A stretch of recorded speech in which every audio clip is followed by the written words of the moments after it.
Welcome and thank you for tuning in to the home of the most competitive game coverage, most intense unit analysis, and the highest of high-level plays ever seen by two casuals who barely know where the rule booklet is. You're listening to This is for Worlds. Let us join Aaron and Fi and see what competitive topic is on the docket today. Hi, and welcome back to This is for Worlds. I'm Fi. And I'm Aaron. And we're going to be talking to you today about a number of things. Some past week's qualifying Contentious Conjectures, maybe a little bit of Christmas World's Wish, some things we may want to see in games or rules change, stuff along those lines. Do apologize for not uploading and recording these past couple months or so. Both Aaron and I have been going through a couple different things, medical stuff on his side, work, and familial things on my side. So finding the time to record, let alone game, has been pretty rough. So we've survived, though, and here we are. Say hello. Hello. Yeah, we're still alive, we promise. Yeah. And everything's good now. Now it's just usual. It's busy. It's the holidays. True. I don't know if we're going to record on Christmas. I highly doubt it. Next week. No, that is next Monday. Yeah, 7 days, baby. I'm going to go ahead and say no. I have not wrapped a single thing. Ooh, I have. I hate wrapping presents. I love wrapping presents. I give my wife so much shit. I like to walk by and be like, man, look at all those cool presents for you and Booster under the tree. That's crazy. I don't see my name under there. Yeah, I've done that a few years, but I always just be like, it ends up being a giant pile that I have to do 2 or 3 days before, and then I kick myself. But yeah. Have you been doing any modeling for Advantage? Not for any of the games that we really talk about on here, but yeah. I had some openings in my week where I was like, oh, I don't really want to sit down and play games. It'll take longer than necessary, and recently I moved a number of hobby materials upstairs so that it was easy access to get to and actually use, instead of trudging down to the basement, turning everything on, getting everything out, and then finding what I want to work on, stuff like that. But we had our 1,600 point Grand Army Star Wars Legion charity event, Holiday Haymaker, add a couple more names, this past Saturday. And while I only got to judge this time, which I'm not complaining about at all, you got to play in my stead, because I've been doing a lot more gaming on the Legion front than you have. But unfortunately, yeah. Yeah. For me, anyway. Yep.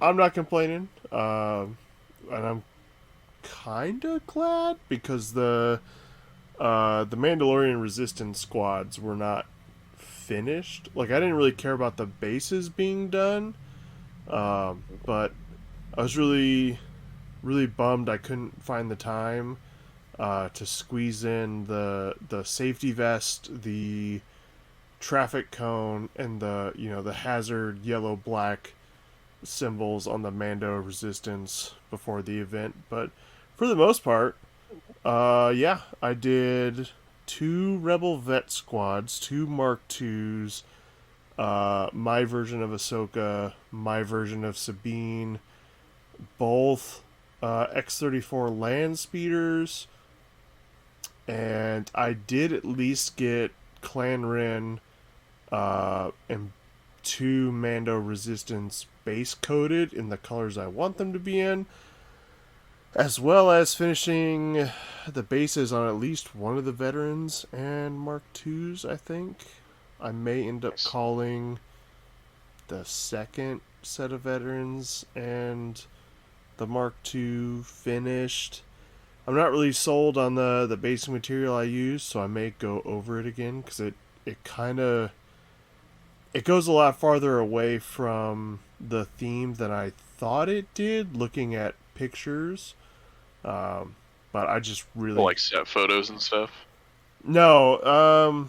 No. So for those who don't know, I started a rebel army when the store did their slow grow. Normally, I'm a droid player, and I thought it'd be really cool to do Ferrix Rebels. So, if you haven't seen the Andor show, it's basically Andor's adopted home planet, and they're uprising against the Empire.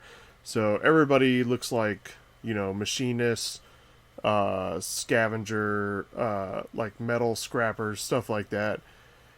And I take it a little bit step further in some areas that they, do like OSHA standards and stuff like that. And even I'm gonna make some decals when I get around to making the next batch that have like the company name I work for in Orabesh, and in that their same like green, just because I think it's hilarious. That's why I left them white, because it matches our work vans and stuff. Uh, Oh, the land speeders. yeah, so it's gonna have like Yeah. those on there. Um, but one of the sets of bases, I can't remember which Citadel technical it was. Um, Battlemire, I think. That is definitely one that they make. Yep. I don't remember the other word that comes before that. Um, but it didn't come out as chunky and a little darker than I thought some of the previous versions uh, I've used. But I don't know if that's because normally I'm so used to like priming everything in gray or something. Nope, that doesn't even make sense because that was white and this looks darker than I'm used to. So I don't know. Maybe I grabbed the wrong one, but I may just go over it with a red tint later. But that was like I know I did a lot of assembly for Team Yankee, but that was the first stuff that I'd actually put paint on. Probably this quarter, and it felt really good. It was really nice to kind of Nice. get back to that.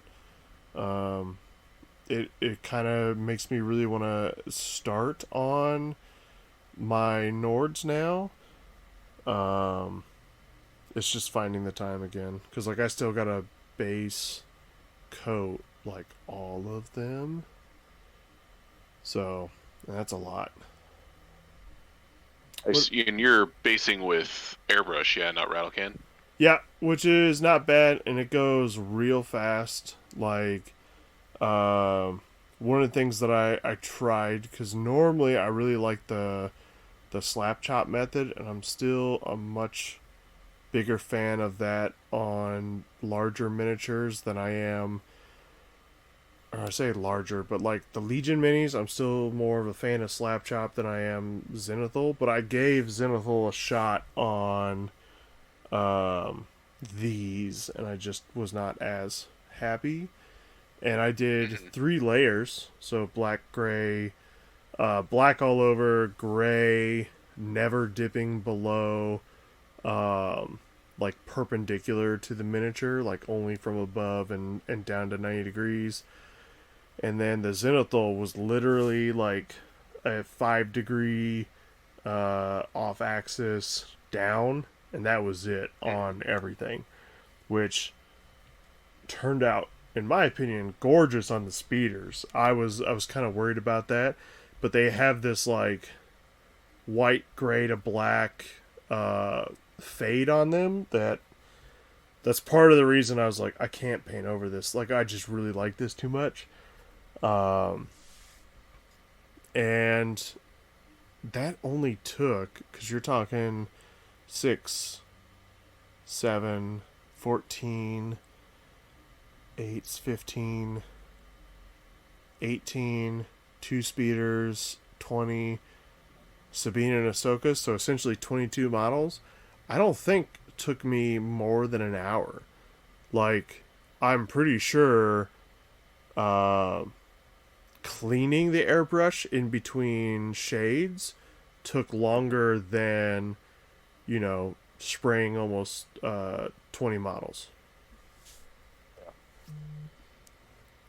But I don't just have 20 Nords in Team Yankee. No, you have piles, heaps, Yeah. even. Assembling them was a lot of fun and real easy, especially like we took that vacation, just a little escape Airbnb up on the coast for like 3 days. Knocked out like almost all of my Nordic forces. It was really fun, and then it's like, I have to paint these, and the only reason it's upsetting is because I know what standard I'm gonna hold myself to, and what details I want, and I still haven't made the decals for this army. Even though I did my, it's essentially going to be the exact same as my World of Tanks miniatures, but yeah, yeah. So, what about you? What have you been working on?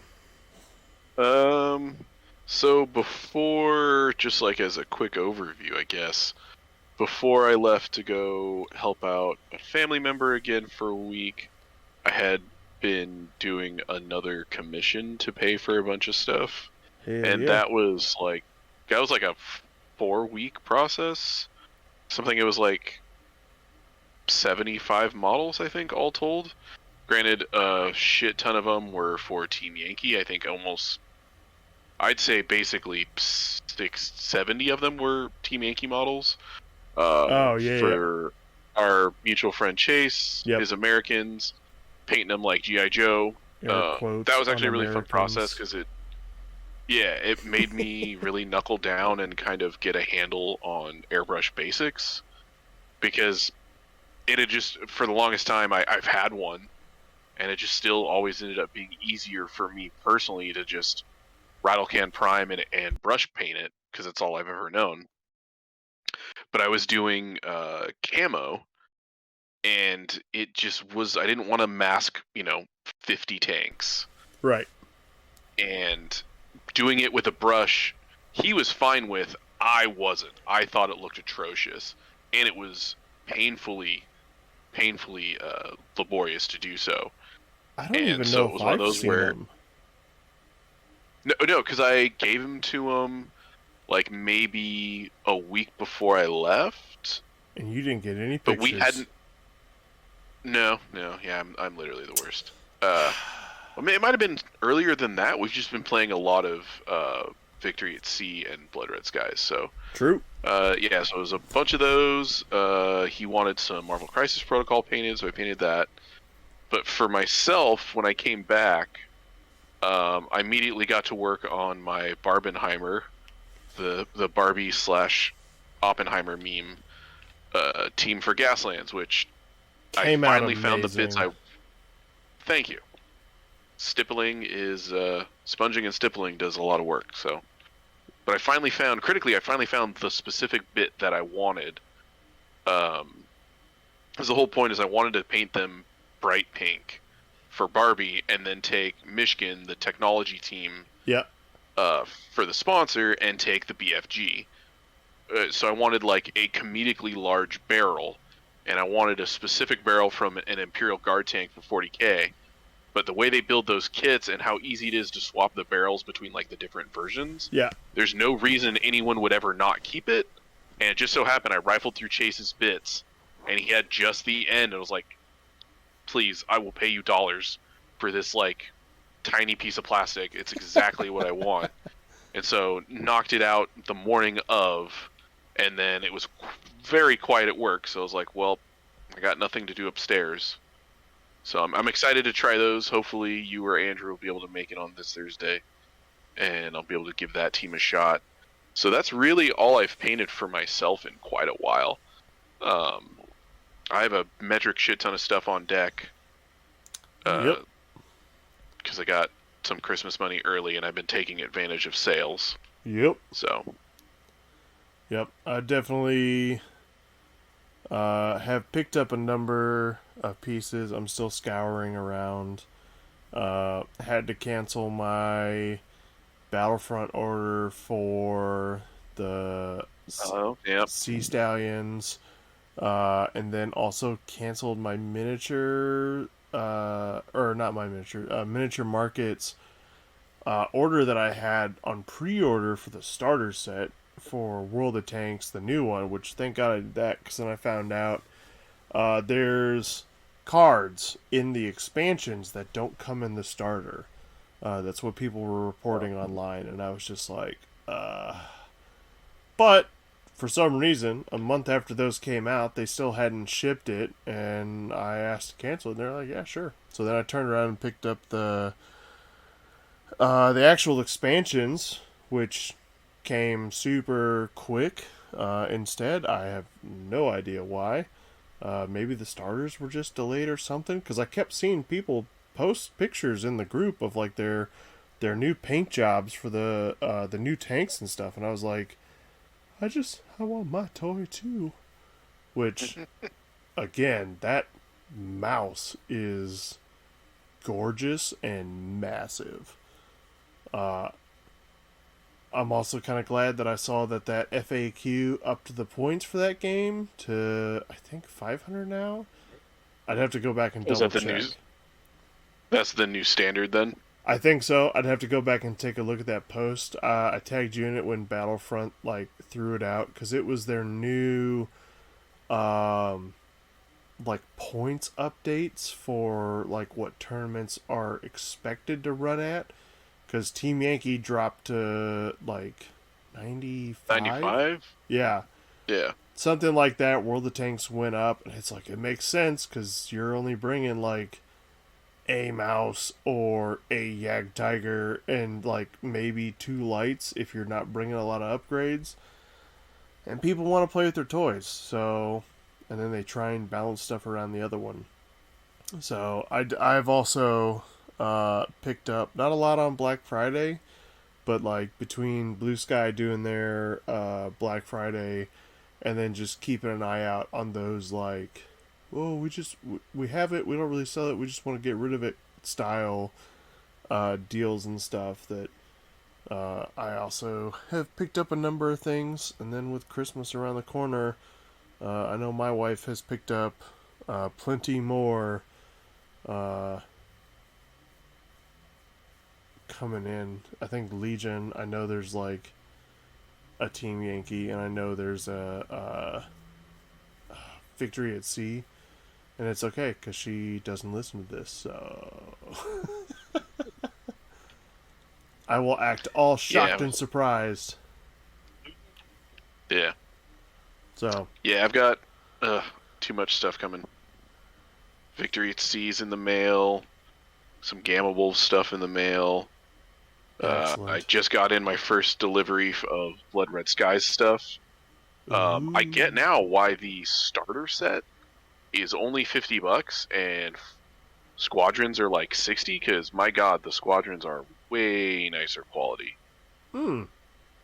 Have you bought? Have you not? You've only bought the starter set, right? Yeah, the only thing I bought was the starter set and the Card card pack. pack for the Japanese, which, I mean, Yeah. I thought the starter set was amazing. Not necessarily quality, because we got broken tails on almost all of the American Wildcats. Yeah, they're Wildcats or Hellcats. I honestly can't remember I'm pretty which. sure they're the Wildcats, but I found out later reading like one of the groups, because someone else posted like, "Hey, this all came broken," that it's like a way that they were packaged and then didn't get fixed, or it got fixed later. So like if you get a package like that, it's the early updates. But I thought it was great value for money. Like I was super pleased. You How know, is it? 10 planes? You get 5 of each. I think you get six. I think I you think get. so because they sell. I think now that you say that, yeah, because it's a box of 6 planes when you buy just a regular box, and that's Yeah, like 55, $60. I'm pretty sure it's Uh, six, and you get Japanese and Americans, because we got the Battle of Midway. I've seen illusions or people alluding to there was a Battle of Britain one, but Yeah, apparently it's out of print. yeah, I was gonna say that one's out of print. Also, people loved that one. Say if you can find it, get it, because unlike the Battle of Midway, it comes with like your first aces kind of set as Okay, well. interesting. But yeah, so I thought that was a great deal. But then I got the Japanese pack and there the card pack, the expansion pack, and there were like 6 cards in there, and I was like, I don't know. I'm not buying the rest of these kind of thing because I was like, I don't Yeah. really feel like I need it, especially since it doesn't provide. I think 4 of the cards are duplicates with what come in the starter. So like I only got 2 new aircraft, and then I was just kind of sitting there like, oh, it wasn't the best use of I don't know maybe $10. And then we made the Yeah. discovery in the unofficial group. So you know what? Yeah, like all the cards are in the unofficial group, right? All the cards, all like unofficial stuff, um, updated FAQ'd things, like everything. So I was like, well, that was already my plan to begin with, was to buy a number of stands. There's a 3D artist on Patreon. I think his name is just Plain Printer. Once you subscribe, you pretty much gain access to everything that person has ever made, like designed, and it's a lot. They've even dabbled in like some MiG Alley jet fighter age, which is cool. I don't know if I'm ever really going to want to play that era, but you know, who knows? Maybe John really wants to, or you really want to, and you know, we can't not say no to reenacting Top Gun. I'd probably give in, True. but Yeah. we'd have to be. Sounds like you already are. Fuck. Yeah, you right. And But yeah, yeah, I got my Corsairs, and then I got Pappy Boyington, the Ace pack on the way. And I went ahead and because it wasn't that much, the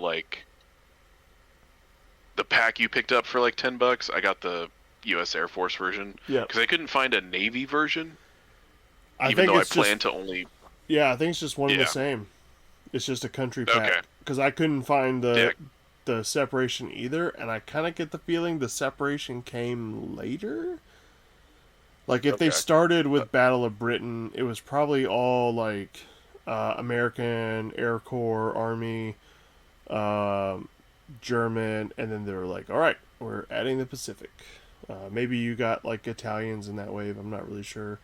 Not really sure the history on like when everything come out, but that's just kind of the impression that I get looking at what's available, what packs have gone discontinued, stuff like that.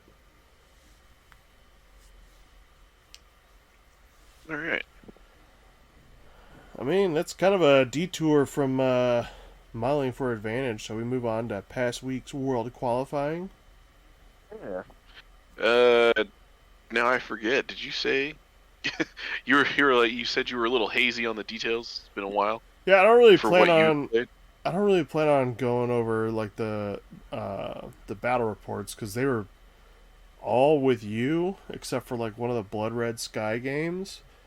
I just kind of want to talk about a couple of aspects Hmm. from each. So like we played Team Yankee month ago or so. It was Yeah, right that one at I remember very vaguely. yeah, because that was when I first brought the S tank. So I brought like Yes. a Swedish, German airborne mix. So I had, or did I bring West German and then splash the Swedish? I think I I feel brought. like that's what you did. Yeah, I feel like that's what I did because I feel like I had AA and stuff that was. Anyways, that's not the main point. Um, I ended up taking it only barely, but the main thing that I wanted to talk about was those S tanks because they were they felt great and not in a oh my god, they're blowing everything off the board. They're just surviving every hit. Because I lost half the fours by the end of the game. I know that much. But they were just, it's a unit that I felt was totally worth the points. Like, not something that I felt was, and we'll probably get into this in Contentious Conjecture a little bit later, but it wasn't something that I felt like, oh, you have to take this, and you kind of wish you didn't have to spend, as many points on it, or this is really good, but it's really cheap because it just dies instantly, kind of stuff. The S tanks, I pretty much parked them in one spot. It was a fantastic spot, and because I have those articulated treads, the special ones that you can buy from Battlefront, Yeah. they sat perfectly on this hill, so they were literally hull down, and had the best view of the center of the map. And I probably have pictures. I don't remember if I shared them on Instagram. If not, I'll add them up. But they just had this great view of the center, and your M60s like definitely punched back at them. But I feel the trade was not fair for you. Like, I think you were losing 2-1 on mine. Meanwhile, the other side, like, because I know I brought full weasels this time. Like, Yeah. what is it? 6 of the 20 mils, 4 of the toes, and like nothing got done on the other side of the board. I just got completely stopped. But the only thing that saved me was the S tanks just constantly hammering and allowing the infantry from my wub wubs, the Sea Stallion, to move across and then like take an objective and finally hold it. Because like everything else, you were just like, yep, delete that, delete that, delete that. And so if I didn't capture the objective, I'm pretty sure once the game ended and we like actually counted up points, it would have been a major loss on my end. Because I'm pretty sure the only thing that survived was like uh, the leader of the S tank, or 2 tanks out of 1 squad, and I don't think the other squad lived. Because I was pretty close to having to roll morale on that division, but they just sat there and they survived. So I'm really hoping that when I field full Nords, so infantry, their transport vehicles, maybe some Bandcannons, some Vigans, that it feels just as fun for me as when I play like the West Germans and the French, which, I mean, those VBLs, I can't wait to throw 37 of them on the Oh table. God. I have 5 boxes now. I only need 5 more. Ugh, that's excruciating. Yeah, I'm gonna make it everybody's problem. Yeah. That's when it's like, I don't even want to take tanks. I just want as many shots as possible. I'm pretty sure you can machine gun them. Like, I'm Yeah. pretty sure, like the Weasel, their armor is 0. Yeah. But remember, that 37 is also with AMX R10 RCs. So, have fun with that. How many points is even 37 of those things? Not a lot, because I think they're like Yeah. a point apiece. Yeah. Oh, that's Maybe that. excruciating. That's because they have a 16-inch range. So they're just like, we're going to run into your face. Hope you can't kill all of us in one turn. And then we're just going to unload. Somebody's probably Yeah, going isn't to... their gun pretty decent? Oh, it's great. I'm pretty sure Yeah, it's but got it's like just a 20... super short. Yeah, I'm pretty sure it's like a 22 AT. I don't have the card in front of me. All my cards are at the store. But like, it's good. The only problem is it's 16-inch range. So... Attached to a vehicle with zero armor. Yep, and pretty sure it's got a moving rate of fire of 0. So you definitely have to sit a turn unless you blitz to hit them. But if you're at that kind of range, you're probably already taking shots anyways. That's what the AMX 10 RCs are for. Make you pick your target. The one that needs to get on your side, or the one that's staring at your front, just going, "I dare you, I dare you."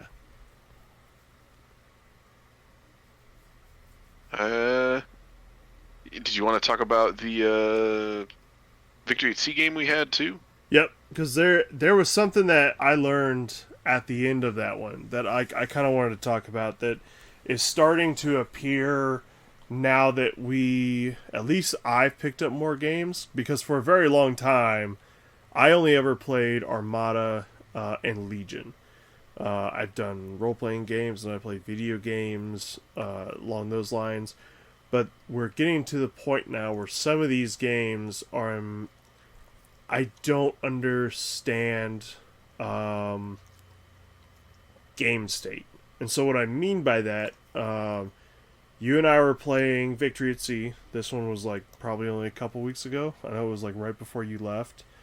Yeah, I think it might have been the Tuesday before I left, but yeah. Yep. So because I'm weird and I hate myself, was playing my Italians again, even though I have a U.S. Navy sitting over there with way more ships. But I was playing the Italians. Basically, I stacked as many torpedo bombers as I could, the 8 damage dice ones. Took the aircraft carrier basically for an anti-aircraft point pinata. However, you didn't bring aircraft. And then I forgot my big battleships at home, my big Italian ones. So I basically had to fill out. And I think we were aiming for 1,500, but I think we only played like 1,350 because I just couldn't get there with everything that I had. And then you brought realistically the same thing that you kind of always bring, that just always kind of works for you. And yeah, it turns out Japanese torpedoes are stupid good. Yeah, they're great. I love them. And we'll kind of get into, because I want to talk about this in the contentious conjecture portion. You play so, like, your fleet plays so differently than mine. And when I'm pretty sure you killed one of my heavy cruisers, one of them was pretty banged up in terms of like low HP, maybe a couple crits. I know I got like a couple repairs on crits, but I was still like always floundering. And then my light stuff and the carrier were like the only thing left. When my aircraft moved in to take out like one of your highest point units, out of the 15 I brought, you killed like 7 of them in the initial like fly on top of you phase, and then I think you took out like another 3 before I even got to like torpedo you. And yeah, so there were some pretty ridiculous pot shots that were like, I should try. Yeah, and turns out they were really good shots. Yeah, they were great shots. I mean, when the torpedo bombers have that minus to hit, like it's like I would be a fool not to, because it's basically a 1 in 3 chance. But everything that was happening to me, I was kind of looking at it almost more through the lens of Armada, in terms of if I get to like losing and having that many crits on stuff and this and that, and losing squadrons, my submarines perfectly placed, horrendous dice rolls. I start getting stuff like that, and because you only get 2 shots with them before your ship essentially moves, and I can't really get a shot out the aft end. I just did not have the perspective or understanding of like, how do I win this? Like, to me, looking at the board state, I was just like, Yeah, no, I'm dead. Like I can't do anything. Your destroyers are going to, mop up that other side with your torpedoes, and then yeah, I may take down your two heavy cruisers, your torpedo cruisers, but like you're gonna take the aircraft carrier with you. You took both of my heavy cruisers with you, and I was just like, man, there's nothing I can do. And then you were like, I don't think you understand how many points I've lost. And I was like, I don't think you understand how many points I've lost. And you were like, my stuff's more expensive than yours. And I was like, okay, but I'm like almost dead. You're getting half points on everything. And that was when we actually, like, probably about halfway, maybe the 60% mark in the game, we like actually sat down and tallied up like what the actual points were right now. And I was like, oh. Yeah, we were neck and neck. We were within a few hundred points. Yeah, and I thought I think I was in the lead when I was trying to make the point. Yeah, but it was like by 100 points. Yeah, and I was very much under the impression that I was like 500 points down, because I just like didn't have that concept of how much everything was worth yet, and I probably still don't. Like the only reason, because in the past, like I've gotten to that point and looked at you and be like, oh man, there's no way I can recover, and you're like, okay, I guess I'll take this win then. And like usually we call it pretty quick, and it's usually after you unload all your torpedoes, and I'm just looking and I'm like, ooh, there's 4 vitals across my fleet right now. There's a bunch of other crits. There's a lot of escalations. All my stuff's dead. I haven't really punched back too hard. I don't have any crits on you, but like a lot of your stuff may be like down to like 10 to 15% health, but I don't know how to remove that health if I don't have a lot of dice to like throw at you. And it just was always this like not understanding the full concept of rules yet, to be like, no. All you have to do is just keep whittling them away. Like I fully believe now, yours is like you need a big decisive hit in order to knock someone out.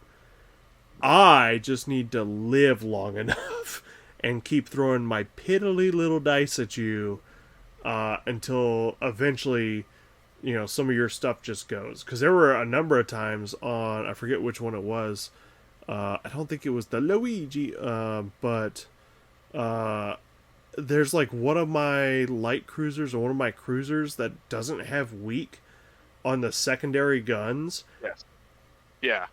That thing, even with its like to hit penalties and stuff, was just rolling around, just going like, I'm gonna finish you off, I'm gonna finish you off, I'm gonna finish you off. And I was like, oh, I think because I've been trying to play them a little more like Americans, and trying to use like defensive torpedoes, that it was not where I needed to be for Italians. Then combined with the fact that I didn't understand the game state, I was like, man, I'm just really beating myself up and playing a crappy Navy. And you know what? It still is kind of a crappy Navy. Like my options are just awful.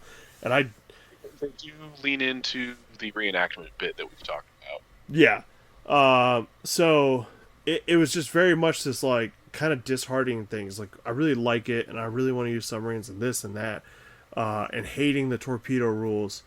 But then like when I had that aha moment of like, oh, I understand how to read the board. I understand what my units do and how they're supposed to. Then I was kind of like, yeah, I'm limited in what options I have in terms of models, but now it puts me in a better place, in a more fun place, because you don't want to sit across the table from somebody going, I can't believe this. Once again, you've defeated me. There's nothing I can do. Like, it's a shitty experience. And so, like, it was the first time I had that aha moment in Victory at Sea where I was like, oh, okay, I can now be a better opponent. Like, one, a little bit more challenging, but two, not, a super sad Sally, and just being like, I can't. I don't wanna. I'm done. I'm Yeah, packing up I my was toys. there. There was a moment where I remember that same conversation, but I was trying to impress upon you that my entire left flank. 'Cause I'm trying to remember now the list. I know I took a bunch of destroyers. Yep. I took a bunch of Megamis, which are air quotes heavy cruisers.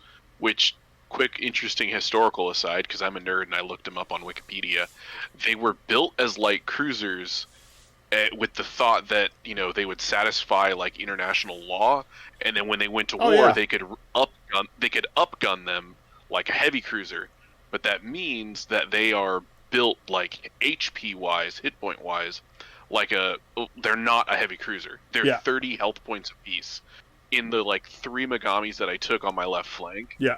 I had less health among them than one of your heavy cruisers. Yeah. So like it was like they were. It's definitely like a glass cannony list. I want to say I took the Congo. I honestly can't remember. I don't think you did. Um. I think you dropped. Okay. I think you dropped that because you only had to drop one ship to get to Yeah. where we were at. Yeah. I think I just took all. Oh, I took. I have a couple light cruisers, Yep. like proper light cruisers that are also very fast with good torpedoes. Yep. So yeah, I was just taking all torpedoes. Yeah. Okay, that's what it was. Yeah, And and I was like, luckily, no, you don't understand. You're winning this slugging match. It's just more dramatic on what I'm killing on your side. yeah, it was the you coming in with like these just power punches, and me watching like uh that HP pool just like poof. But then after that initial wave, with the list that you brought, you were like, I'm out of torpedoes. And I'm like, oh. Well, my destroyers still have them, and you're not going to kill them before they get to like your light cruisers and stuff. Because the way that we had the map, there were a number of like floating islands spread out, and we had kind of split we kind of split both of us our forces around both of our heavies lined up across from each other with like an island, but not directly between you and me, but between in the center of the map, between where our light, like our destroyers, our light cruisers, our cruisers were end up. Like they were gonna furball on one side, our big heavies were gonna furball on one side, and like I just kept watching my HP total drop to like almost nothing, and then like turret Alpha knocked offline, turret Bravo knocked offline, turret Yankee knocked offline, and I'm just like, what am I gonna do? Like I can't, I can't. And then it's just like we're swirling around the toilet bowl, still flinging dice at each other, and then eventually just gets to the point where it's like, yeah, my destroyers are gonna run, my aircraft are gonna like just loiter here until the end of the game. Let's count up points, and you're like, oh yeah, no, you took it by like 100 or some odd points, and I was like, I still don't understand how. But then like, the more we talked about it, the more I was able to look at the board state and go, oh, I finally get how this game works now, and how to read the board state, and not just like, you can shove my battleships across the board. Yeah, I mean, even just now talking about it, like in my head, I'm like, okay, looking back, I've got a better grasp on. I don't know if it's the right thing to do, but like it seems like Sure. it. Like Yeah. run up my light cruisers and my Megamis if I want to run against mostly torpedoes, because the big thing I find with them specifically isn't necessarily running out of torpedoes, which I mean, obviously that's bad because the Megami's guns are like 2 shots, 2 damage dice apiece, but they have no damage bonus. So anything 7+, I'm fishing for criticals. But it's like run up those. It's when they run out on one side, because they're big enough. Granted, they do have agile, so they can move 2 inches in turn. But it's really hard to set up those follow-ups. So maybe it's like run up my destroyers behind them to mop up. But well, and the other issue was, I like that game a lot. And the other issue was in that game in particular was, you talk about still having the torpedoes on one side, But I also didn't have anything for you to really shoot at the end of the game with the torpedoes. Yeah, Because, because I was trying to shoot destroyers with torpedoes. Is yep, not going to happen. yep. Because the 3 destroyers that I had were like the last things alive over there. You killed the Luigi, and I forget what the other one was. But I don't you think I ever you killed the carrier though, did I? no, because the carrier got the last hit on whatever heavy cruiser was like floating away at the time. Because my submarine could not finish it off, and so the aircraft was like, the aircraft carrier was like, "Guess I'm just gonna throw some deck guns your way." See what happens. I was like, I was gonna go after this little piece of shit destroyer over here, but I guess I'm gonna turn and try and murder this heavy cruiser before it gets out of range and escapes on half points.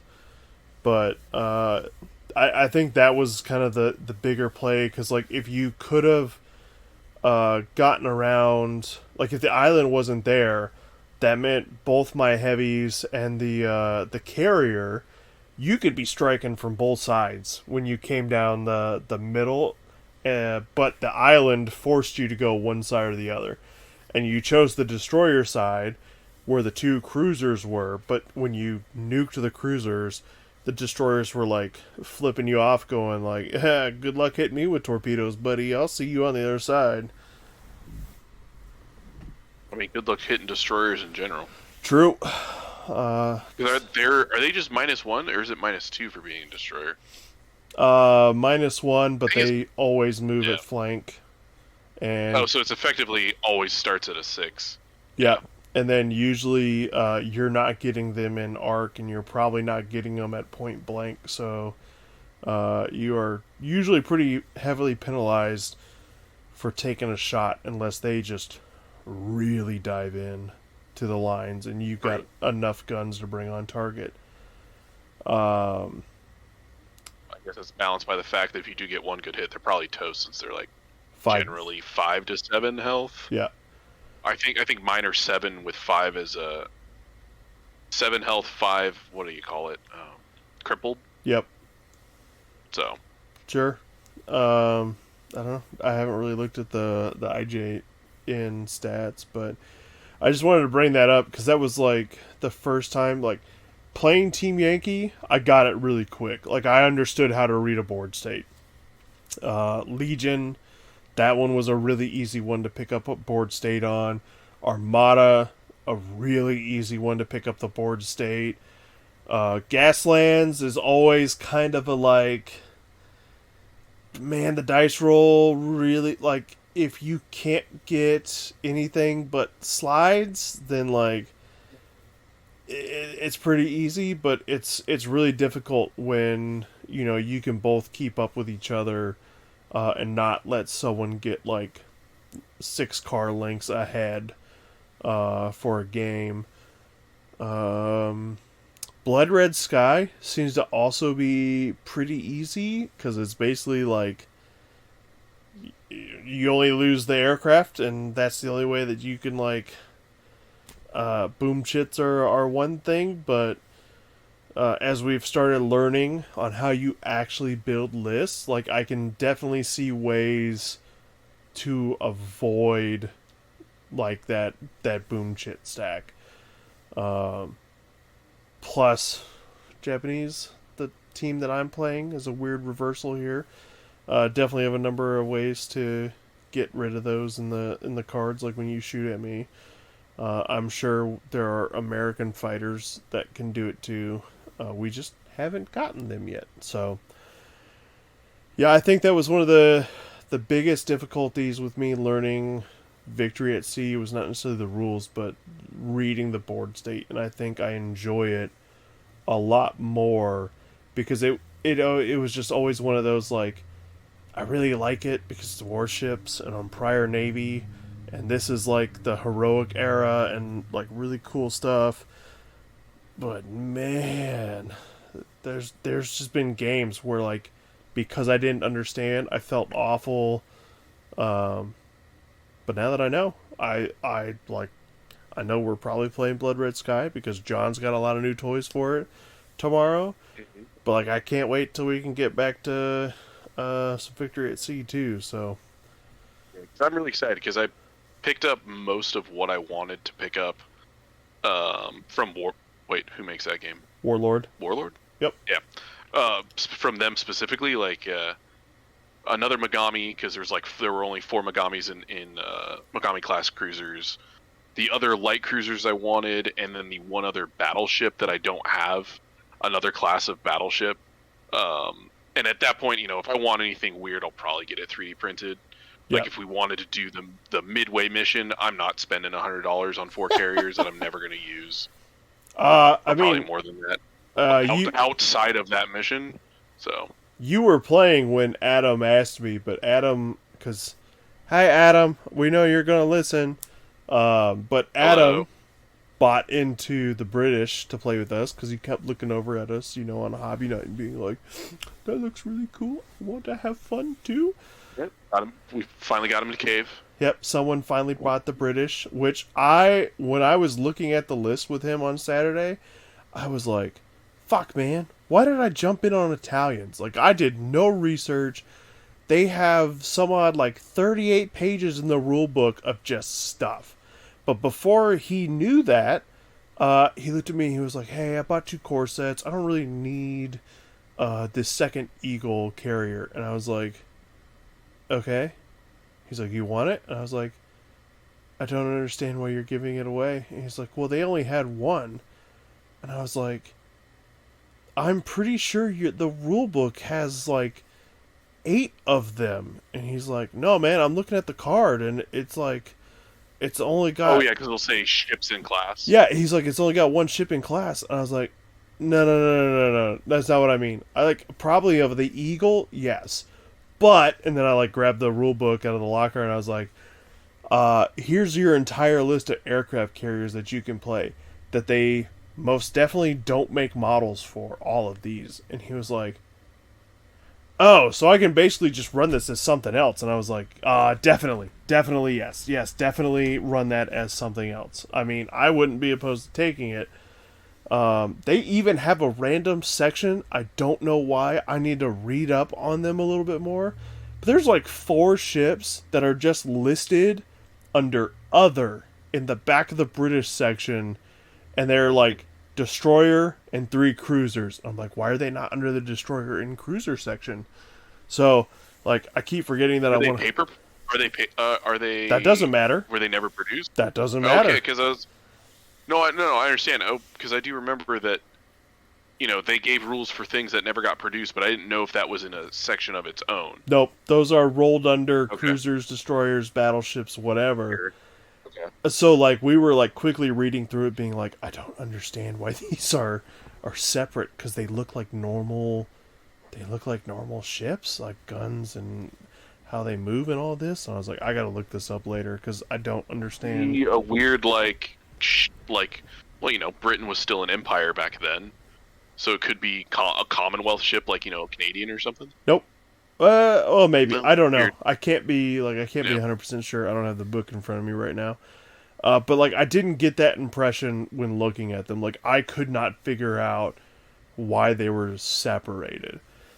But that'd be dope if they did stuff like that. Because I thought they did Russian ships too. Like I was pretty sure I saw rules for them somewhere before we found the unofficial group, but I couldn't find them because he was like somewhat interested.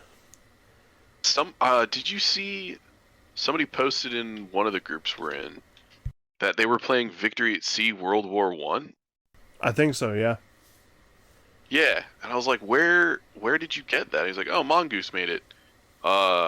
They produced Traveler, was the only thing I knew, RPG. Sure. But I checked their website, I didn't see anything about it, so I don't know what this dude's talking about.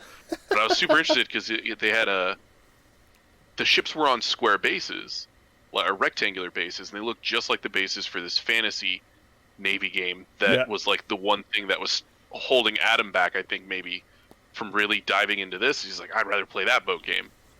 But that's a dead game and out of print. That's neither here nor there. But they were like spot on carbon copy bases that game used. And he's like, no, Mongoose makes them. And I was like, I don't know what you're talking about, man. I cannot find this shit anywhere. They looked really nice though, but I Yeah. don't, I don't know if I need to go that hard in the paint Eh, and I also don't. play a World War One Navy game. I think World War Two is just fine. I need my submarines, so get fucked. Fair. I know Did you you play wanted anything to. else? I was not really, but I was gonna say I know you wanted to talk about your Legion game. Yeah. If only briefly. I mean, it was a super filthy casual kind of game. It was our toy drive, which I doubt anybody that was there is listening. But thanks for all the donations. We had like $1,000 in toy donations. Woo! So yeah, it was 1,600 points. You can your donations can buy you in-game perks like getting a boatload of green tokens or calling in an airstrike on the entire table or thermal detonating a piece of terrain which can hurt people inside outside, remove the piece of terrain, yada yada yada. But I took a basically echo based defenders, but not because I didn't get the cards because they're not balanced and set up for 16.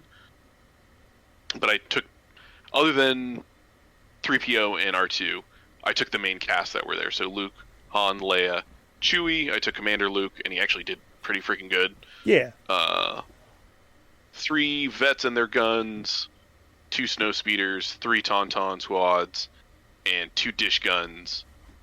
And yeah, against droids, and my big airstrike that nuked the whole table killed like 25 models on his side of the board. It was quite the slugging match. I don't even know why we bothered with the objective, since I don't think either of us were really going for it. No, definitely watching you guys, the impression I got was we are here to roll as much dice as possible, which, Yeah. like, I don't enjoy rubbing stuff in on people, especially since I don't know him all that well. But he came to the table, looked at your list, and said, I don't think you mathematically have enough dice to kill and wipe my team. And I like looked over at him and I was like, that is a bold thing to say, man. I was Was like, I there? I don't even remember him saying that. yeah, he said it like when you guys first walked up to the table, and I was just like, okay, first off, we have the charity rules in effect. So that is going to do a lot, because I don't know if you know, my man, but you are also playing a white save army, so good luck with those.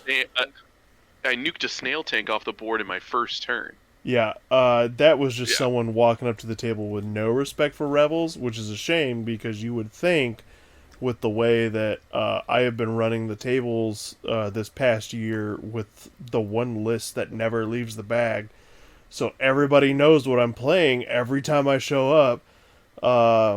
They're just like, haha, they're rebels, they're white saves. What are they gonna do? They're not gonna like do anything against my red save army, blow you up at, range 3 and 4.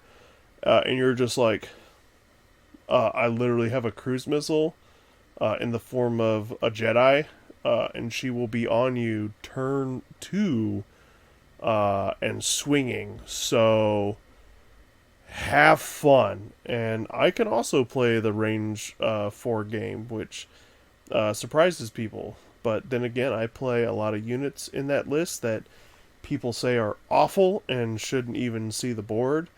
But I love them. They are some of the best and favorite parts of Star Wars to me. So I will keep playing them until Geonosians come out, which is in January. And then I will go back to my filthy, filthy droids. Yeah. I actually got a preview of murdering fake Geonosians, since his entire army was 3D printed I told him, Geonosians, which I thought it looked great. I thought it was a cool army. yeah, it was really cool. And I told him, I was like, dude, if you wanted, you could have probably proxied them, because all their cards have been released. And like, you could have run an actual Geo list for this. As opposed to a lot of overly expensive B1s. Yeah, and he was like, oh, I didn't really think about that. I was like, that's okay. It's all good. Just we'll remember it for next time. But Geos will be out by then. So, but he And already it turns has a out lot of cool Tauntauns are models. really. Yeah, no, he has a lot of. He's a kid, still lives at home, so he gets to spend all his money on models. Yeah, Yeah, I mean I'm a dink, so I also just get to spend. yeah, same. My With one a thirty-five child. percent discount on my side. Yeah, my child. So good. This little fucking corgi in my lap right now. That is our child. I would also include my trucks, but that's neither here nor there. Um, yeah, he just came up all real cocky, and I was like, "Ugh, gotta show you that." I mean, that's generally a bit steward of him, but yeah. Yeah. But yeah, you were saying the tauntauns are really good, and that came up at another table. Because one of our brand new players, like I probably only taught him, or did a demo game with him teaching someone else, so they were playing together, and I just kind of like advised on rules. He brought, I think, 2 sets or 3 sets of tawns against one So of the our. fella playing Joe. Yeah, Okay. it was great because they called me over at one point for like a judge ruling, and I looked at Joe and I was like, first off, why are you asking me this? Because this is something you should know as someone with a world's invite. But he was like, can Ram just really convert any dice into a crit? I was It's like, it's so dumb. it's so good. It's so good. It's the only reason I love Todd's, because it's like, oh, I'm going to take these 2 blanks and I'm going to make them crits for no reason. And he was like, what if he rolls 2 crits and 2 hits? I was like, he can make the other 2 hits crits. That's what they do. That's what the rule says. And he's just like, oh, I hate it. And I was like, you know what you're going to hate even more? They're putting, I think we saw the card, and it's Ram 2. We definitely know he's getting Ram, but I'm like, they're putting Ram on an Imperial Jedi. Fifth brother, I think is the character. Yeah. It's like fifth brother gets Ram. So not only do they get a force power negate ability, but they're a super cheap Jedi that gets Ram. So look forward to seeing more of that in the future. And Joe was just like, I don't want it. And he was like, tough, because there's 2 more coming in behind him. Oh, it was so good. It was just one of those moments. And I was happy to see him, like, I don't want to say his name because he's, like, real new, so just in case. But, like, I was real happy to see him, like, performing really well and, like, really enjoying himself and, like, feeling at home with a lot of the members in the community, since I think that was the first time he's gotten to meet a lot of them, and not just the couple learning games that we've done. Yeah, they went. Granted, again, it was 1,600 points, and it was with a bunch of shenanigans that I really didn't write with balance in mind. I mean, maybe some internal balance. I wanted there to be a chance. But they still went all the way down to kill points. I think they were playing key positions. And it came down to a single shot, and I think the Rebel Sniper failed, and they had to go to kill points. So, I mean, it was definitely down to the wire. Nice. For them. Nice. Yeah, it sounded like it was quite a good game, so. That's good. I'm really glad then. But yeah, that's really all I had. I mean, it was the game. I didn't do a whole lot of thinking. Mostly I was just like, I want to do the thing with all the money I spent. I want to blow up a piece of terrain. And then I got frustrated with myself because, so, the thermal detonator, and it really quickly was, it's like it's a grenade, as any Star Wars nerd would know. And it works like a grenade. It's only range 1, but you pick a piece of terrain. Everything that is within range 1 of that terrain takes a certain attacks, like 4 black, bunch of keywords. Anything that's inside, at least partially inside that terrain, so if it was like area terrain, would take 4 red, bunch of keywords. And it's friend and foe. It's indiscriminate. And he had like 5 squads of B1s huddled around it, plus a few commando droids, and maybe a spider droid. So it was like a big, juicy target. Yeah. when we did these last year, the thermal detonator was new for this year. When we did it last year, the concept of doing something that takes 2 actions, like the Amban rifle is double action, Yep. wasn't a concept that occurred to me. And I was like, that's really good because this is ridiculous. Because also on the drive to work that day, I realized, wait a minute, if you're playing key positions, Yep. you can nuke a piece of terrain, and I was gonna rule it if anybody asked. I go, absolutely you can. Nobody gets to score it. You root it from play. Yeah. Tough. I was like, okay, so it's like this needs to be a double action to make it a little more fair because I tried to make it as OP as possible. And I played Luke's card that lets him attack twice. He wiped a squad, then he was going to move and charge in, attack another squad, and then throw the grenade. And then I got very frustrated with myself because I realized I couldn't do that. And I'm fairly certain I ended up doing it in another turn, and then Luke died to the grenade while he took down a bunch of battle droids with him. But it was a lot of fun, so I can't really complain. Nice, and that's what it was all about. Yeah, it seemed like everybody was having a good time. Everybody had a blast. No. Everybody loved the rules. All the fun bonuses. I mean, everybody does every year. And I was glad because we got to see a couple faces that we haven't seen in a while due to their work schedules come out. And I know there's a couple others that due to their work schedules just weren't able to make it. Thomas has literally been asking for a Grand Army game. And unfortunately his work is just, this is the worst time of year for him. And then I don't think Kyle number 4 could get out of his job either for the day. So it's a huge hit. Everybody looks forward to it every year. And we usually do great in donations. So yeah. Well, shall we move on to our contentious conjecture? Because I saw this and I thought it was a good topic to talk about in the Team Yankee Facebook group, which is where a lot of our contentious conjectures come from. Our version of a hot take for those new to the cast. But a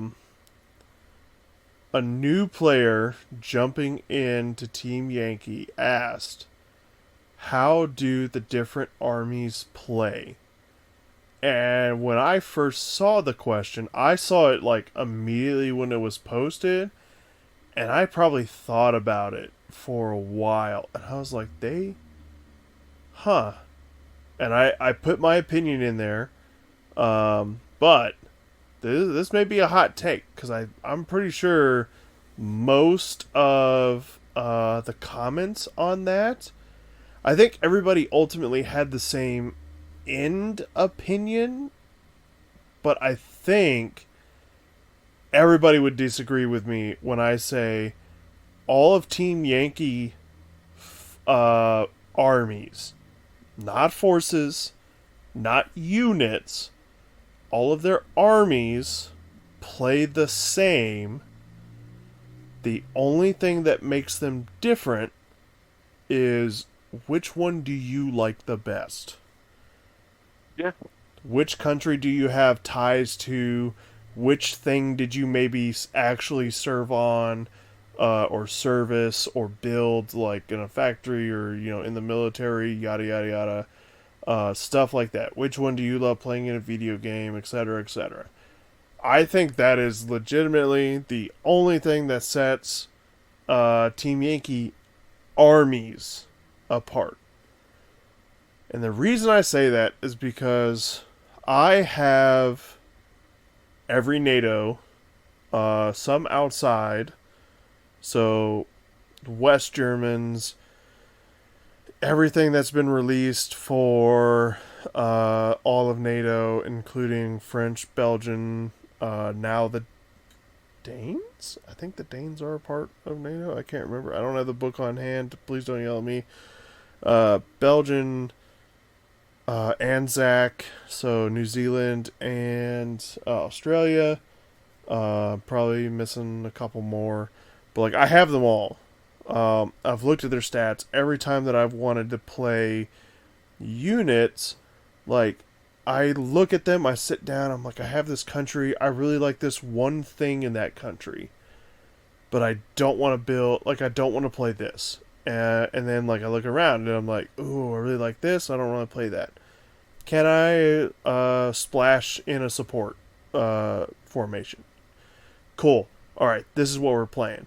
Um, I've looked at the American list because, like, I finally broke down and bought those forces. Now that I'm pretty sure it's either Norway or Belgian, but it's pretty much they just get American units. Like, I think they have the full Marine forces in them now. My book's over there. I could get it, but I'm pretty fucking lazy. You also have a corgi in your lap. Oh, that's true. Once he sits, I cannot move. That is Newton's fourth law. So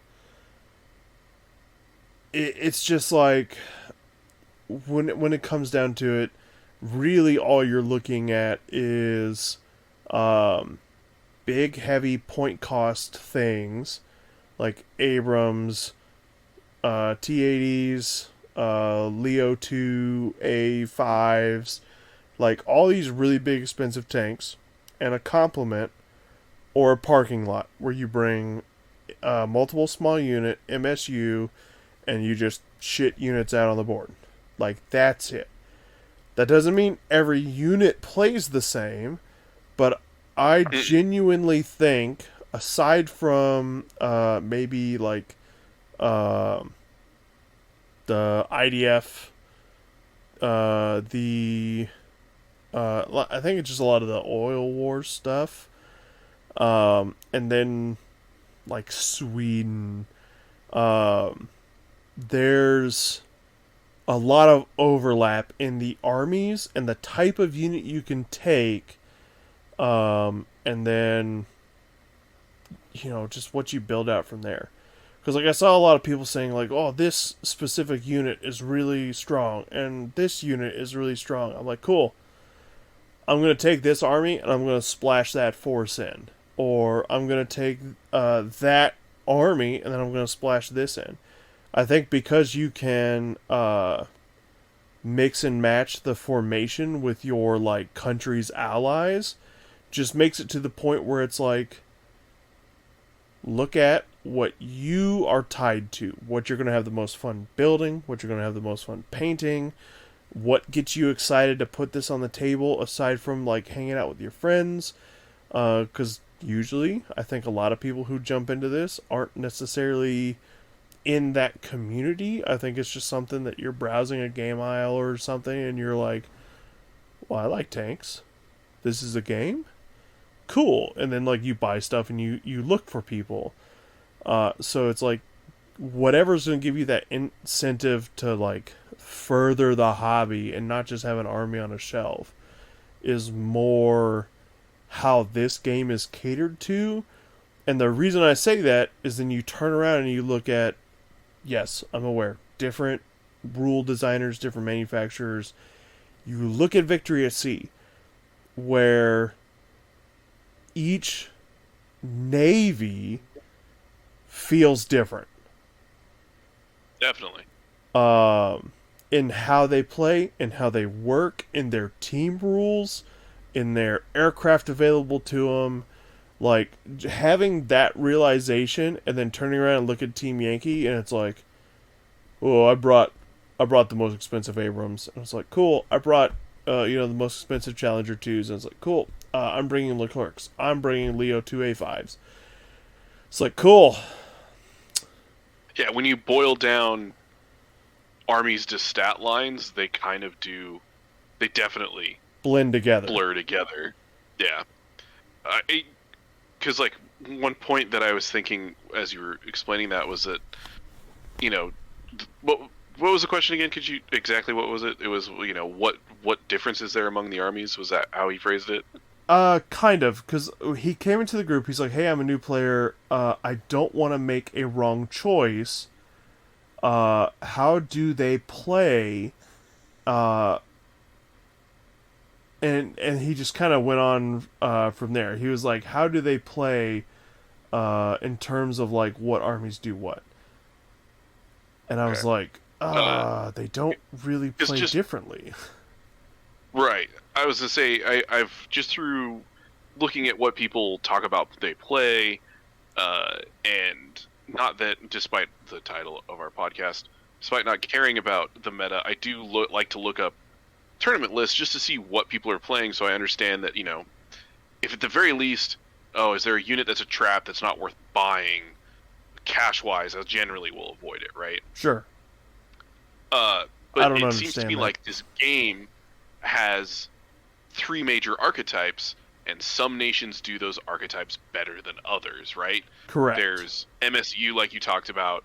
There's infantry spam, and then there's high tier MBT, which I think is probably gameplay wise is honestly the worst. Yep. If you were to build your list solely around high tier MBTs, uh, just because side shots are a thing, Well, not only that, but honestly, and but you just don't have the wounds on the table. sure. I don't think I don't think it's not that you're not wrong. I I just You can tell me think I'm wrong. It's okay. no, I don't. Well, I would if I thought you were wrong, but I don't think you're wrong. I just think MBTs are boring. Like I have played games where it's been me on one side with Leo 2A5s, full complement, anti-air to cover, didn't leave me a lot of points for anything else because we were only playing at 100, I think. So I was running, I think, 2A5s, like the commander 2 and 2 squads, um, and then plus. So like you're already screwed if you're playing anything that's not like a 200 point or a 150 point limit because like they just eat so many of your points right off the bat. But then it's boring when it's a 5-on-5 because like I've played the Leo 2s against the 2A5s against the Challenger 2s, couldn't do anything to them in the front. And it was just us constantly moving around the map to get the side shots that because the ways Toilet the bowl. huh It was probably a toilet bowl at that point. yeah You were just chasing each other, trying to get side shots. and then when you like try and like maneuver tanks around hills to maybe lay like a trap so you follow me, like I'm gonna get the side shot here, well they just don't follow, and it's just like okay, well I'm gonna make a move for the objective, and they're like, okay, well you're essentially gonna stay put in one spot now, so I know I can come at you from 5 different directions. It's like fuck, you're right, shit. Okay, well now I have to move to like make sure you can't hit the front, uh, and because you have so few units, like I get people are frustrated because they really want the big thing to do well.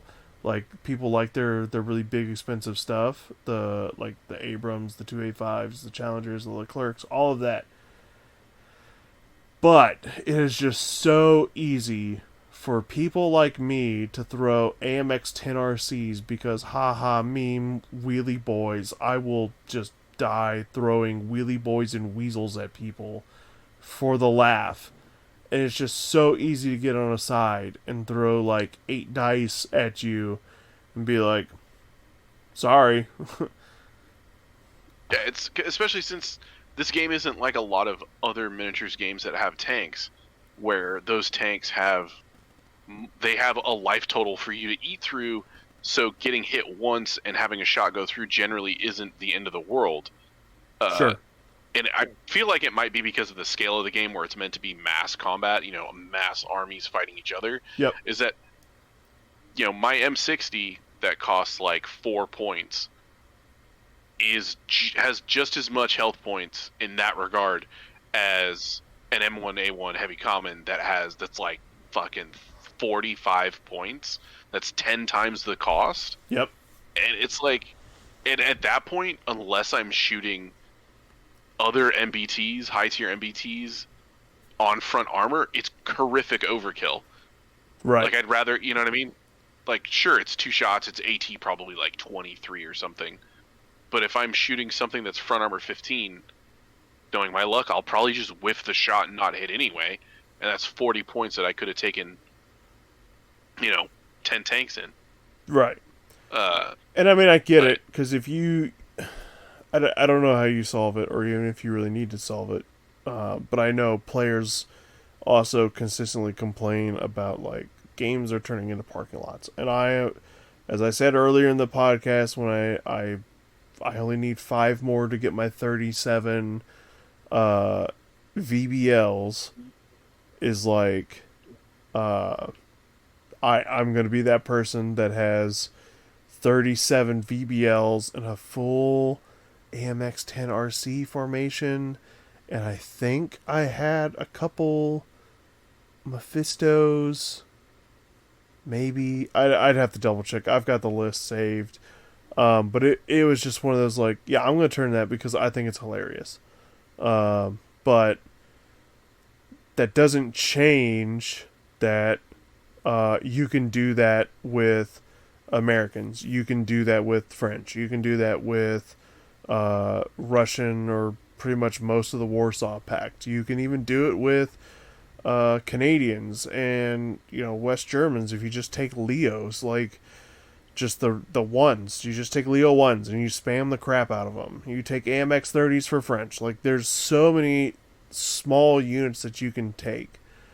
That, like, if you really want to nitpick it down, you can be like, yes, ultimately the percentage of firepower based on X, Y, and Z will, like, ultimately maybe one faction is better than the other. But every game we have played, coming from, world's focused gamers like ourselves, they just all feel the same. And it's just which coat of paint on what treads or wheels do I want to roll out today? Which thing do I think is cool that I want to see in a list? Do I want to build a list around it? Or do I want to splash it into another list to fit what I'm doing? And I really feel in a lot of the lists that people post, like, I don't know if everybody's, world's qualifying or just, hey, I want to have fun with my buddy. But I've seen a couple people like, hey, this is a list I'm working on and I want honest feedback for, next year's competition circuit. And I'm like, why are you doing that when you could just do it in this one? Oh, you don't like how those units look. Okay, yeah, that's cool. I mean, like, I think that's really all Team Yankee boils down to, because you don't have like overarching general's orders or doctrine or anything like that helps set them apart. It's just the couple archetypes, and that's it. And then realistically, because nobody plays the heavy MBT archetype, you just get parking lot spam. So it's just like, which one do you want to do it in? And that's really about it. Because I've seen, again, people also, like, drill down so far deep into, like, well, if you take this infantry with this and, this and that and this, then you can get, like, here, and here. This is, like, your total AT value and everything. And I'm like... Oh, they're math hammering it out. Yeah, and I'm like, yep, but a majority of people will never go that far, so ultimately, they all play the same. And that is my contentious conjecture. I didn't really have one today, if only because as soon as I saw your show notes, I was like, absolutely everything plays the same. Yep. Because I remember Adam and I were looking at he got his already in for the Polish, I can't remember what the heck it's called, but it's the wheeled ones. The Danas? And how cool, yeah, the Danas, yeah. And then we were looking at the stats, I was like, huh. It basically looks like every other artillery I've ever seen. Yeah. Except it has like an auto loader. So I think it's just it somehow gets like a +1 somewhere or something like that. That's all it boils down to. But I just had a thought. You were talking about how people were, bitching about the parking lot and whatnot. And a lot of people I've noticed in some of the Facebook groups are talking about, like, hey, I'm coming from Flames of War. How does it feel different? What's different? The rule sets seem functionally the same.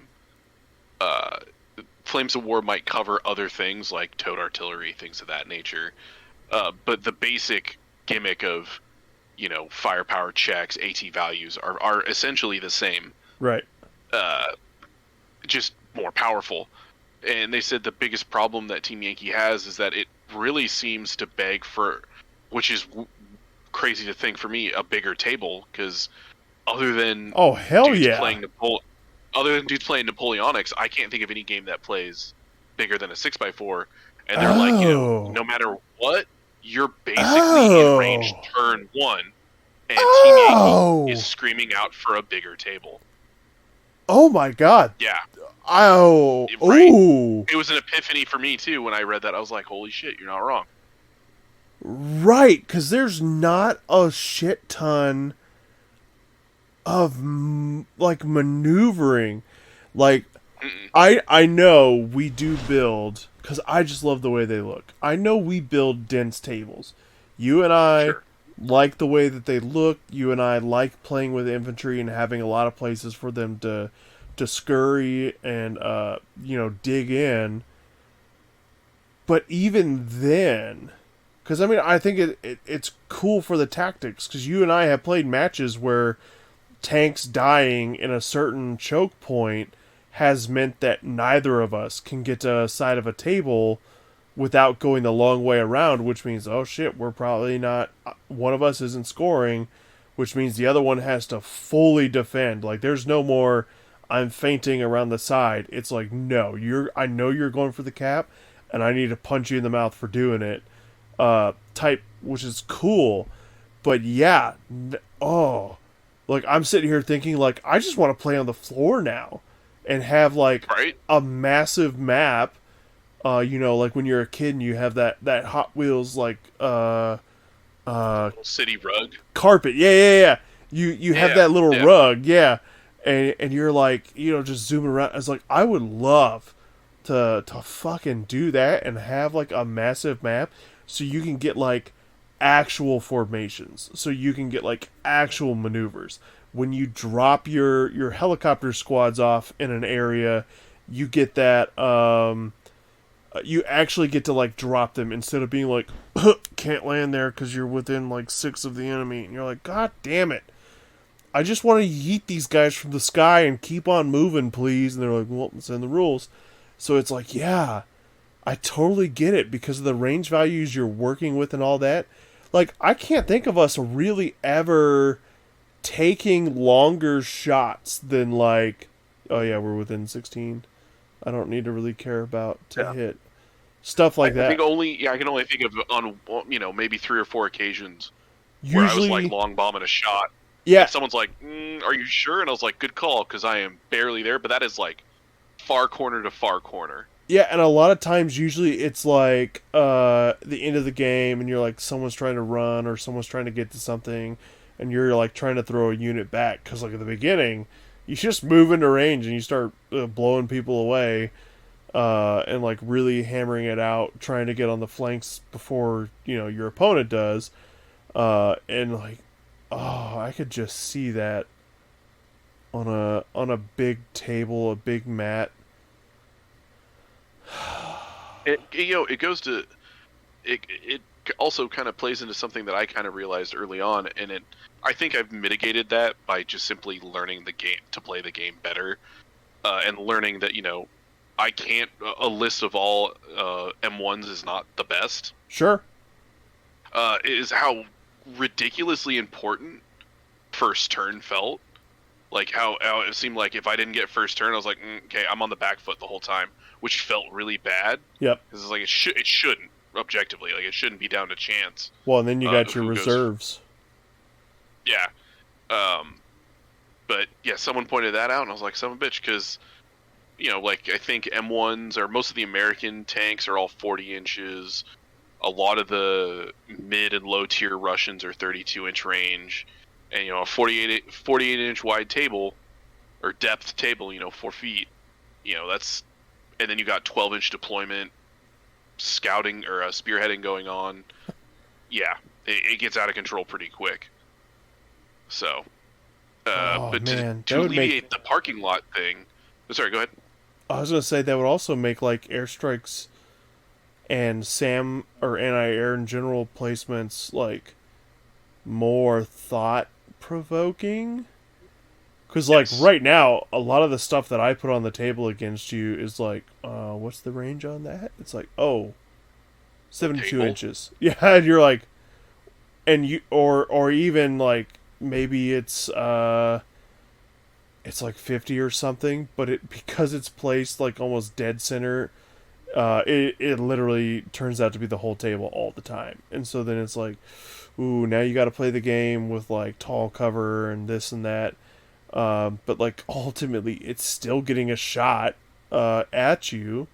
And like, man, a larger play space would make it more of like.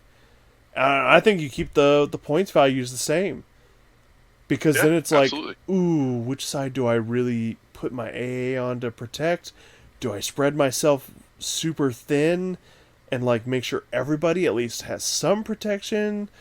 Uh, I want to like one of these days I want to just look at the downstairs and figure out a way to try it just once.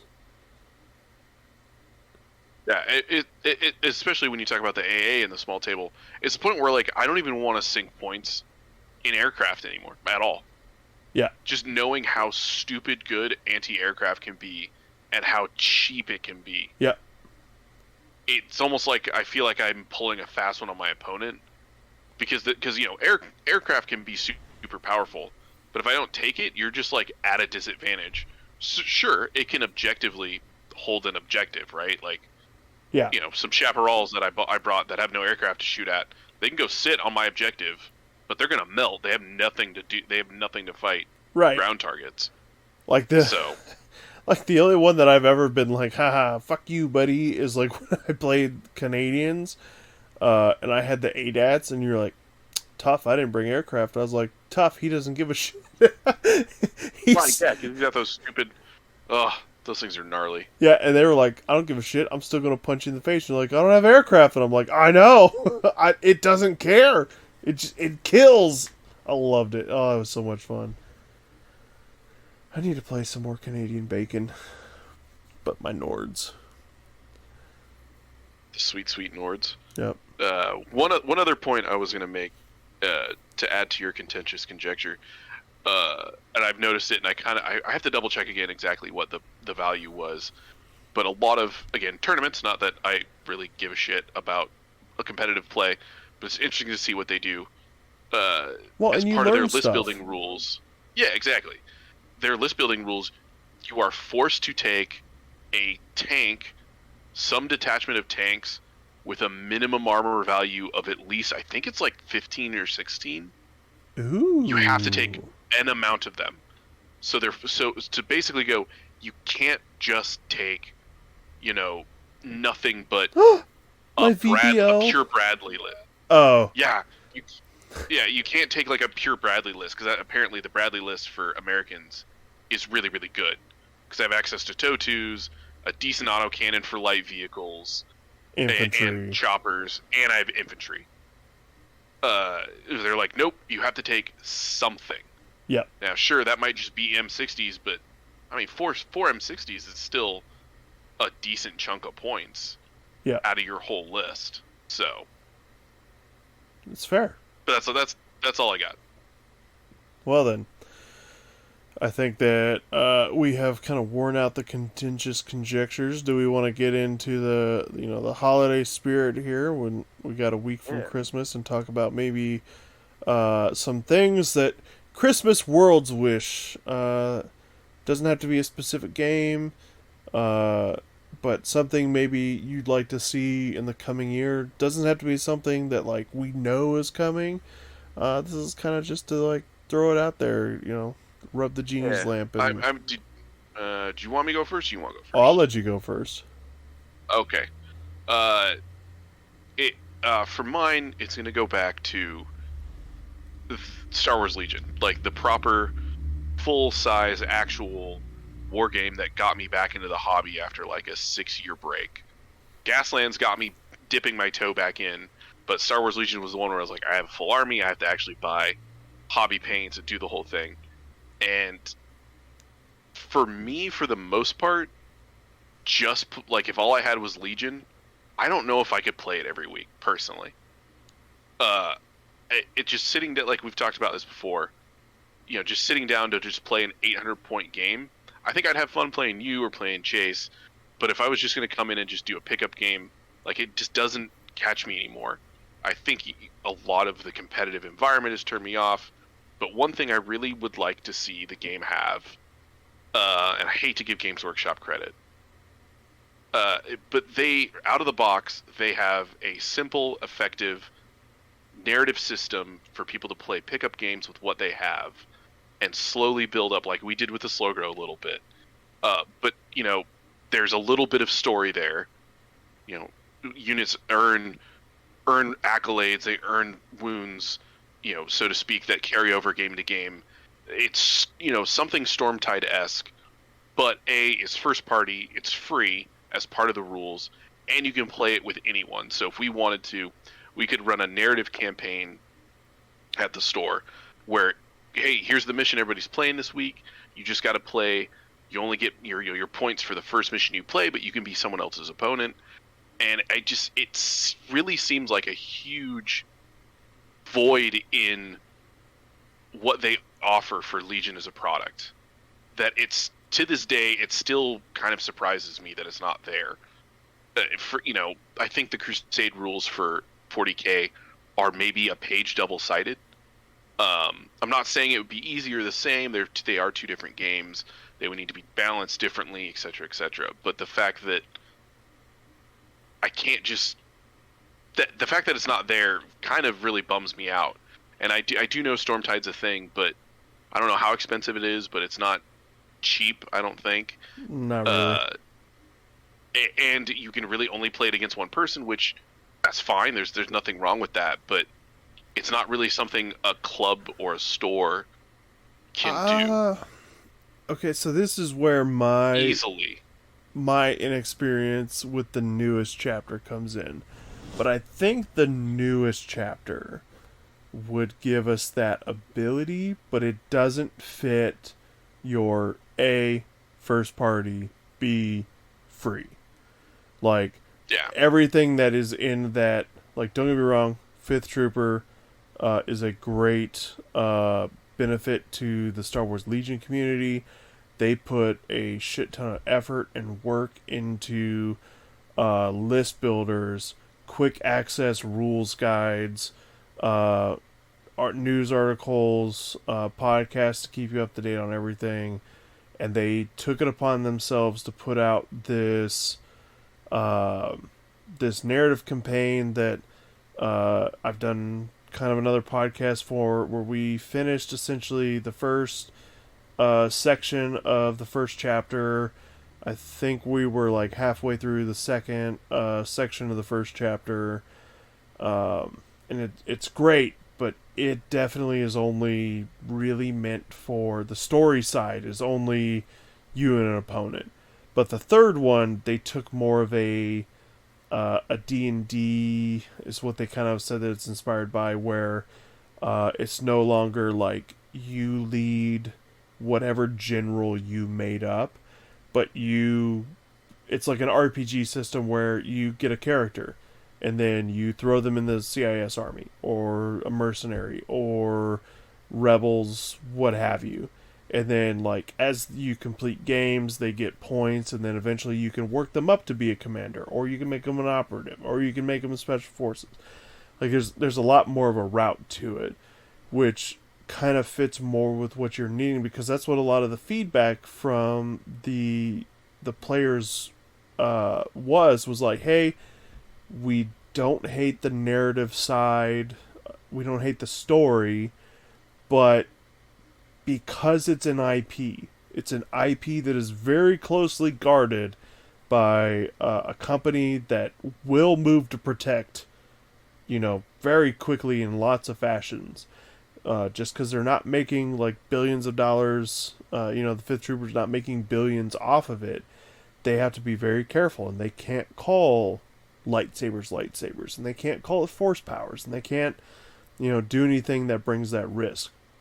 And so you look at like our store Discord, and we just saw, I'm pretty sure it was this morning, one of our newer players to the community was like, "Hey, do we have is there a narrative thing other than Stormtide?"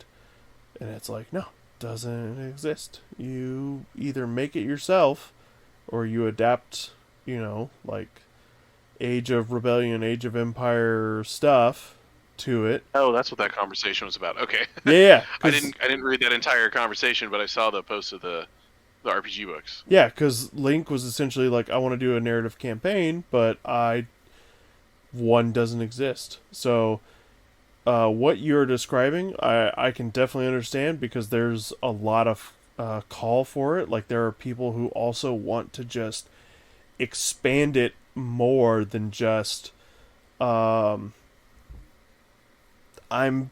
painting plastic armies to march into other armies, because people love Star Wars, and not everybody's into the super competitive, and it's not historical, but it's not canon.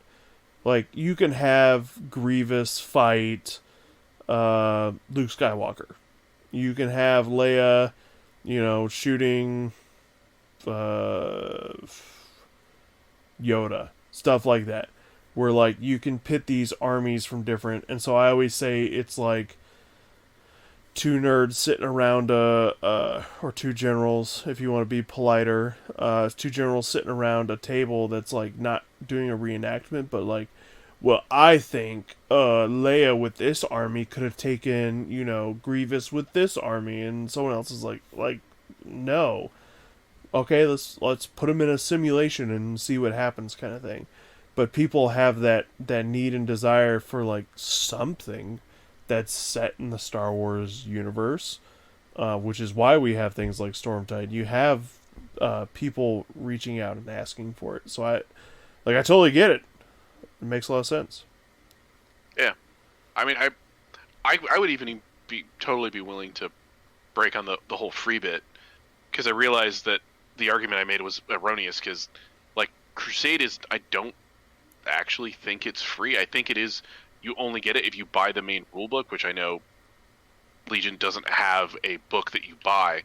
But even if it was just like a PDF of stuff, right, or it was bundled as part of your core set purchase, because like I don't know what the demand is, or if everybody's like super over the moon about that Spec Ops thing, but I felt like personally that could have been, apparently they got enough feedback. Development. I get it. If only if you're gonna ape G-Dub and see what they do, because I know that their skirmish versions that they do, Warcry and Kill Team, are very popular. But for me, I had zero interest in that product at all. Understandable. Yeah. Well, I think. What are you asking Hobby Santa for this year? I don't know if it's more impossible than that. I feel like it's that meme of like, you asked for that, and then I'm gonna ask for my thing, and then Santa's gonna turn around and be like, no, we're doing Aaron's thing, because fuck that. Wow, you must be asking for quite a bit then. It's not a lot, but it kind of is. I was to say the setup says otherwise. Look, for those, I'm on pins and needles here. For those who know me, Armada is my favorite game. I love Star Wars starships. I love Star Wars space battles. I'll say it. Armada's dead. in terms of AMG support. I think so long as the community plays, it's never dead. But I haven't played Armada in a really long time. So the thing that I would like to wish for is not necessarily games.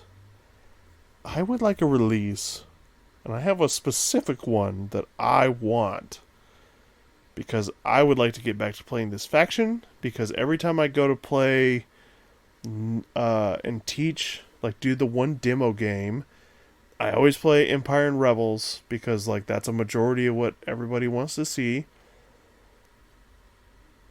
I would like to ask Santa for a Lucra Hulk for the CIS in Armada.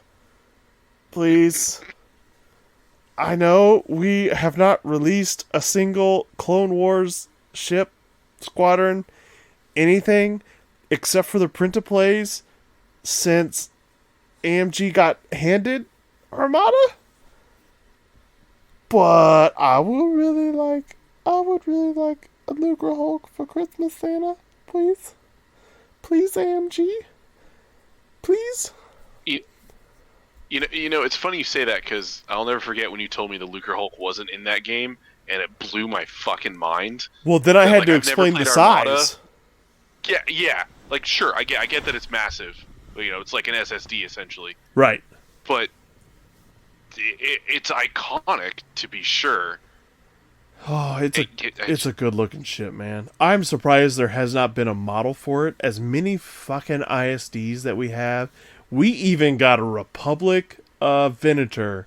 Ravel, I think, made it. We even got one of those. We never got a Lucra Hulk, and I will never forgive this. But AMG, if you're listening, could I please have a Lucra Hulk for Christmas for a release? Now, to that point, Chase was saying something about there's going to be an announcement in February. Hey, Chase Have you heard says anything about that? Hey, Adam, you can also tell Chase I said this. Chase says a lot of shit, and we still ain't got it. Because I also got told we were expecting some news. He's not saying releases, by the way. He's not saying we're expecting releases Sure. next year. Yeah, no, just an An announcement. So, like, I got told, I forget when. This is a while ago. But I think the quote-unquote announcement was fucking print and play pack number 2. Which, do not get me wrong, I am not saying it is not appreciative, but in terms of like player confidence, you know, selling product, it's nice that you keep saying that like we're going to keep printing these so we can keep selling them. But Star Wars fans are all bitchy and needy. I'll fucking say it.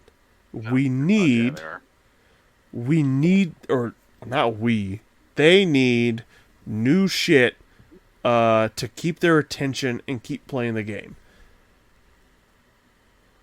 So, in order to do that, they need actual releases, because this print and play is great, but none of it is actually realistically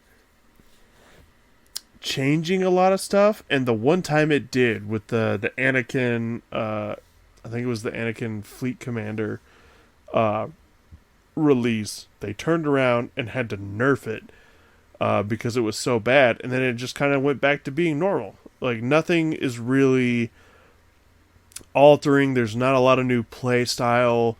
Yeah, you shuffled some ships around and gave them, like, they're essentially the same ships, they just get to play in different factions now. But the community, like, worked through them real quick and was just like, whatever. And so you don't generate that buzz online, you don't generate that discussion, it doesn't, like, interest new people.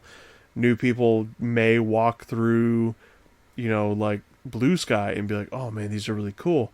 Hey, how many people play this? And then you can basically look around and just go, 1, it's Phi. They're chronically online in the Discord. Ask them about it if you want, but it's just 1. And then they go, no, that's scary. No, thank you. I will find something else.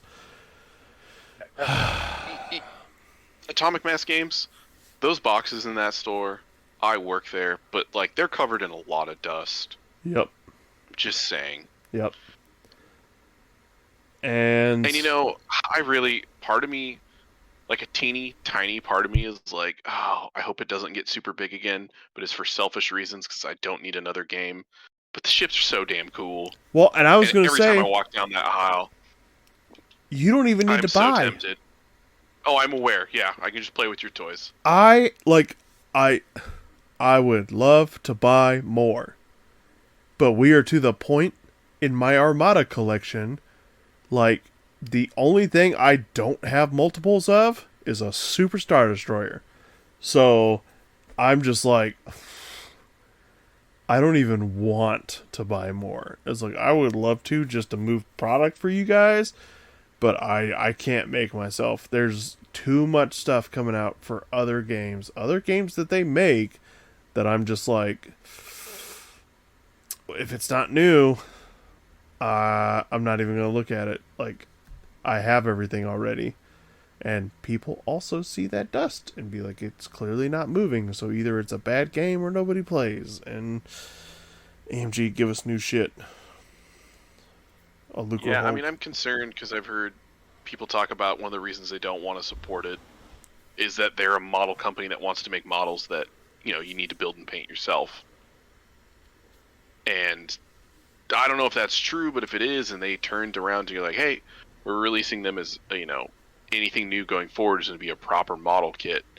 You know, I wonder would that turn the community, you know, the vast majority of people off of that game Yes. because it's not the tear open the box so you can play, which is fair, you know, because that's I feel like that was a big draw, Yep. or is a big draw for Armada and X-wing is the fact that you just Yep. it's like the perfect it's Christmas time. It's the perfect Christmas morning test, right? Yep. If you you get a 2-player starter, you sit down to play with a friend on Christmas morning, you punch out some cardboard, put them on flight stands, boom, you're done. And And you're they ready look to play. great, generally. Sure. So it like adds to that wow factor of like, oh yeah, I've got this Star Destroyer floating around in front of my Christmas tree, beating up on home one. So like, you could just get that, or even like the X-wing, miniatures where you're like, I've got Slave One chasing the Millennium Falcon, and this is just the coolest shit ever. But like X-wing gets tidbits, and I think at least they got mentioned in Mini Stravaganza, whereas Armada, or maybe they got left off like Armada did. I don't remember, but I feel like It doesn't bode well when, at the very least, X-wing got store championship invites, which means they're going to run a World's Championships for it, same as Legion, right? yeah. And Armada, they're like, we'll let you know. And then it's been nothing on Well, that front. I don't think anybody really bought last year's, because I also tried to see if we could run one, and I offered to TO for it, and we never did. Wait, an Armada championship? Yep, I never even remember there being a kit announced Yep. that we could get. there was. No shit. I Okay. sent it to Chase as soon as I saw it, and we talked about it. That, and there was a event. You know how like we have the Dianoga shit like that. Sure. There was a Armada package that came out in like January. Not January. It was like June or July. I think that was like Into the Maelstrom or something, and I also asked to get that and to attempt to run it. And this all I probably vaguely remember that now, actually. Yeah. Because I remember the full art card was super dope. Yeah. I can't even remember what it was. I just remember thinking the card was super cool. I'm pretty sure those did not sell well, and AMG is taking it as a maybe it's time. But hey, you remember how you said because neither of us have played games really all that much in like the last month or two, this will be a short one? Yeah, it's like over 2 hours, right? Yeah, dude, we're about to hit like 155. So you wanna sign it off? Yeah. I mean, did you want to do future competitive markets super duper fast? I bought him Gamma Wolf stuff for Christmas, so we will be getting into that before long. We now have Blood Red Sky stuff, so we are playing that. Look forward to more, as we will definitely be. I'm assuming John will just want to play that tomorrow. So we will be doing that. That's our future competitive markets. Luckily for you, that was exactly the same thing I was going to say. Sweet. Cool. Would you like to say goodbye to everybody? Yeah. Okay, bye. We'll see you next year. Bye. I'm waving. You can't see. But I Merry want you to know Christmas. that I am. Happy holidays. Do the Bye. things. Enjoy the games. Bye-bye.